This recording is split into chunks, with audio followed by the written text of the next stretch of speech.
इस लोकसभा चुनाव में 2 चरणों का मतदान खत्म हो चुका है। झारखंड में चौथे चरण में वोटिंग शुरू होनी है।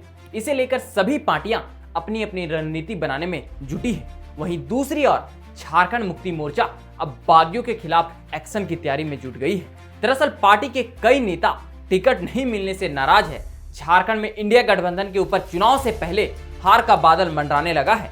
गोड्डा राजमहल के बाद अब लोहरदगा सीट पर भी इंडिया गठबंधन की नाव फंसती नजर आ रही है। जहां टिकट बंटने के बाद असंतोष और बगावत की खबरें आने के बाद कांग्रेसी रणनीतिकारों ने घोषित प्रत्याशी दीपिका पांडे को अखाड़े से बाहर करते हुए प्रदीप यादव को युद्ध का कमान सौंप दिया। वहीं राजमहल में झामुमो के घोषित प्रत्याशी विजय हांसदा के खिलाफ लोबिन हेम्ब्रम ने ताल ठोकने का खुलेआम ऐलान कर दिया। और इधर लोहरदगा में बिष्णुपुर से झामुमो विधायक चमरा लिंडा ने नामांकन दाखिला कर प्रदेश कांग्रेस की नींद उड़ा दी है। यह स्थिति उस वक्त की है जिस वक्त चमरा लिंडा ने नामांकन पत्र खरीदा और खरीदने के साथ ही चमरा लिंडा को पार्टी की ओर से चेतावनी जारी कर दी गई थी। चेतावनी में उन्हें मुकाबले से दूर रहने, अंजाम भुगतने की चेतावनी दे दी गई थी, लेकिन चमरा लिंडा पर इसका कोई असर नहीं पड़ा।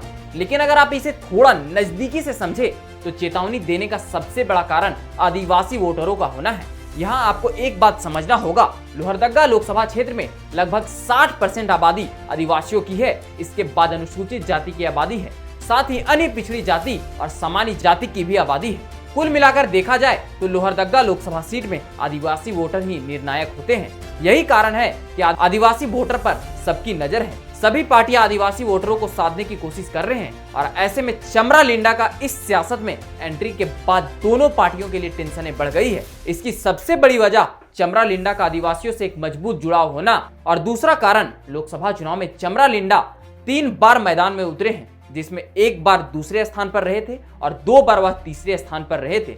तीनों ही चुनाव में उन्हें अच्छे वोट मिले थे। इसके साथ ही यह सवाल मंडराने लगा है, यह चमरा लिंडा की बगावत है या फिर इसके पीछे कोई गेम प्लान है। यह गेम प्लान सिर्फ जेएमएम का ही है या फिर इस षड्यंत्र में कांग्रेस के एक खेमे का भी समर्थन प्राप्त है। यह सवाल इसलिए उठ रहा है क्योंकि जब सुखदेव भगत नामांकन करने के लिए पहुंचे थे उस वक्त भीड़ बहुत कम थी और इसी को लेकर कांग्रेस प्रभारी गुलाम अहमद मीर को भीड़ की कमी के कारण सार्वजनिक रूप से पार्टी विधायकों की क्लास लगानी पड़ी। और वहीं दूसरी ओर जो भीड़ और समर्थन चमरा लिंडा के नामांकन के दौरान देखने को मिला, उसकी झलक सुखदेव भगत के नामांकन के वक्त देखने को नहीं मिली थी। मजे की बात यह थी कि यह उदासीनता सिर्फ झामुमो की ओर से नहीं थी, खुद कांग्रेसी विधायकों के द्वारा भी इस अवसर पर शक्ति प्रदर्शन से बचने की कोशिश की गई थी। शक की सुई मांडर विधायक शिल्पी नेहा तिर्की की भूमिका पर भी है, क्योंकि ऐसा कहा जा रहा है कि सुखदेव भगत के नामांकन के दौरान मांडर विधानसभा से शिल्पी नेहा तिर्की, पूर्व विधायक और कांग्रेस के कार्यकारी अध्यक्ष बंधु तिर्की के अलावा महज चंद लोग ही थे, जबकि बंधु तिर्की को एक मजबूत जनाधार का नेता माना जाता है। उनके एक इशारे पर आदिवासी समाज की हजारों भीड़ खड़ा कर देता है। इसके बावजूद अगर देखें तो चंद लोग ही सुखदेव भगत के नामांकन में पहुंचे थे। इतने कम लोगों का पहुंचना कहीं न कहीं पार्टी के ऊपर सवाल खड़ा करता है और शायद इन्हीं कारणों से प्रदेश प्रभारी गुलाम अहमद मीर को अपने विधायकों की क्लास लगानी पड़ी।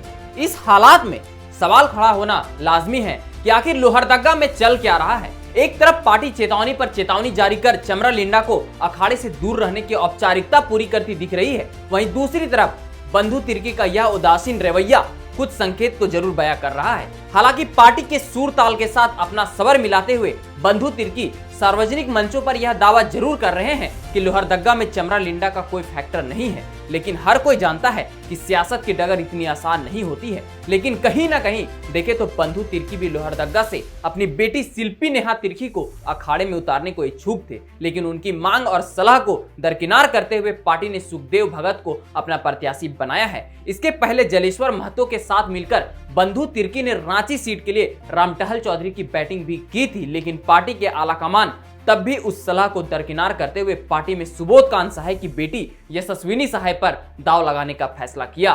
तो क्या यह उस नाराजगी का परिणाम है और इस नाराजगी में वह सिर्फ चमरा लिंडा के खिलाफ सार्वजनिक बयान जारी कर औपचारिकता पूरी करते नजर आ रहे हैं? यह भी एक सवाल खड़ा हो रहा है। लेकिन यहाँ एक बात ध्यान देने वाली है कि शिल्पी नेहा तिर्की आज भले ही कांग्रेस के टिकट पर विधायक हो, लेकिन जब से पूर्व सीएम हेमंत सोरेन की गिरफ्तारी हुई है तब से बंधु तिर्की की नजदीकियां झामुमो से कुछ ज्यादा ही बढ़ती नजर आ रही है। इसकी एक झलक तब भी देखने को मिली थी जब बंधु तिर्की अपने आदिवासी सेना का कांग्रेस के बजाय झामुमो में विलय करवाया था। तो क्या यह सब कुछ झामुमो के इशारे पर हो रहा है?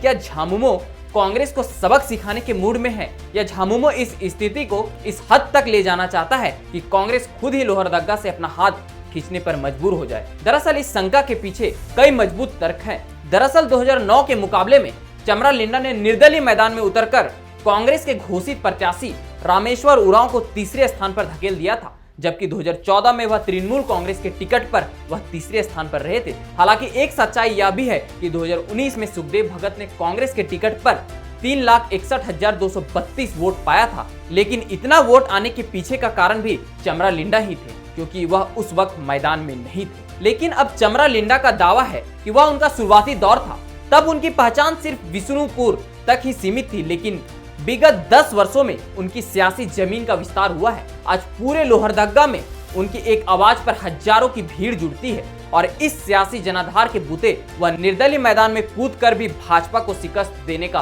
ताकत रखते हैं। इसके साथ ही उनका यह दावा भी है कि इस जीत के साथ ही झामुमो का हिस्सा बने रहेंगे, क्योंकि उनकी लड़ाई भाजपा के आदिवासी विरोधी नीतियों से, सरना धर्मकोड की है, आदिवासियों के पहचान की है। तमाम इन बातों से क्या यह माना जाए कि झामुमो के साथ ही कांग्रेस का एक खड़ा भी चमरालिंडा के साथ खड़ा होगा? वह इसी बूते जीत का हुंकार भी लगा रहे हैं। लेकिन इस बीच आपको एक बात यह भी जान लेनी जरूरी है कि कांग्रेस प्रत्याशी सुखदेव भगत ने चमरालिंडा को लेकर क्या कहा। उनका कहना है, चमरालिंडा मेरा छोटा भाई है, वह अभी नादान है। उन्होंने सरना मां से चमरालिंडा के लिए आशीर्वाद मांगा है कि उन्हें सद्बुद्धि दे। सुखदेव भगत ने लोहरदग्गा में कहा कि सरना मां चमरालिंडा को माफ कर दे।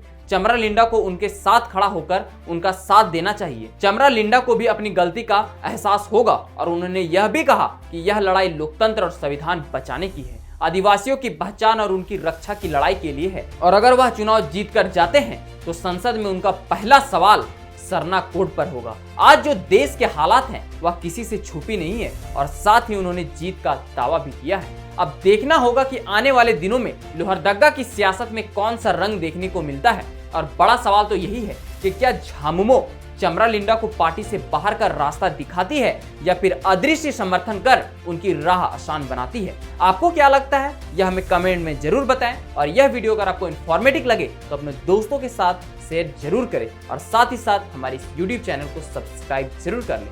तो चलिए मिलते हैं अगले इसी प्रकार के कुछ और वीडियो के साथ। तब तक के लिए आप सबों को झारखंडी जोहार।